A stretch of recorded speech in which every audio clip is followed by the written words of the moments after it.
Hi submarine friends. Well, I got the front end welded on. I welded the outside yesterday and this morning, and then I hopped inside today and I ground out the inside. I just ground a groove in and I welded it up. It wasn't too bad at all because I can roll the submarine. So it went really well. I'm really pleased with it. I'm sure it's going to be absolutely fine. So the next step is I have to sink in two 100-pound propane tanks, which are going to be my air reservoir for blowing ballast. And those tanks are going to be sunk in right back here. Now, the water line of the submarine is going to be 8 inches down, and that's where the top of those 100-pound propane tanks will be. And the reason for that is I get the maximum amount of buoyancy if they're completely submerged. As soon as they come out of the water, you lose buoyancy. So I might even go another inch lower just to be on the safe side so they're completely submerged. Now for stability, if you were looking for side-to-side stability, you would have them half out of the water so that you've got reserve buoyancy. But anyways, so they're going to be sunk in. So I got to cut a big chunk out of the side of the hull here. Well, this is the ballast tank.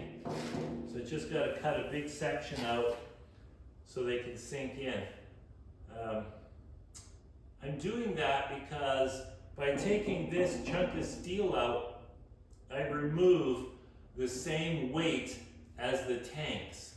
So there's no change in balance, and actually it helps me because it raises the back of the ballast tank, because this is quite heavy. It's actually ridiculously heavy for a ballast tank, but I mean, I might as well use this material, right? It's part of the tank. Plus, it's indestructible. You could run into this with a boat and it would just laugh. So anyways, so tomorrow's project is cut these openings. Right now, I am draining the propane tank. It's got, I don't know, probably 10% left in it, so I'm just burning it off with a tiger torch outside. And I also have to cut open the 30-pound propane tank so I can make a gas or a fuel tank out of it and put it up in the nose. I want to install it in the ballast tank before I weld the ballast tank on, because I can flip it over and work on it easier instead of working upside down like this. It just makes more sense.